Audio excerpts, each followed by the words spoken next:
Hello বন্ধুরা, তোমরা কেমন আছো? আমি তো বেশ ভালো আছি। চলে এলাম একটা নতুন ভিডিও নিয়ে।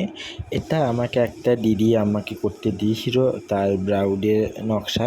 সে কালীপূজা তাদের হয়তো হয়, তো সেখানে পরবে। একটা শাড়ির সাথে সিম্পল ব্লাউজ কিনেছিল, সে আমাকে কাট করতে দিয়েছে। সে আমাকে আমার মতনই করতে দিয়েছে, যে আমার যেটা ভালো মনে হয় সেটাই আমি করি। বেশিরভাগ সবাই সেটাই আমাকে দিয়ে দেয়, আমার মনের মতো করে দিতে। তো আমি অনেক ভেবেচিন্তে যে কোনটা ভালো লাগে, কোনটা তার শাড়ির সাথে মানাবে, সেরকম দেখে আমি এই টাইপের নকশা বেছে নিয়েছি। তোমরা অবশ্যই জানিও এই কাজটা তোমাদের কেমন লেগেছে। আমি সাদা আর আকাশি দিয়ে করেছি, কারণ তার শাড়িটা আকাশি রঙের ছিল, তাই হালকা আকাশি দিয়েছি, আমার মনে হলো ভালো লাগবে। তো তোমরা যদি এরকম বিভিন্ন রকমের কাজ দেখতে চাও, তো আমার চ্যানেলটাকে সাবস্ক্রাইব করে রেখো। আসবো পরে একটা কোনো ভিডিও নিয়ে। Ta-ta, bye bye, love you.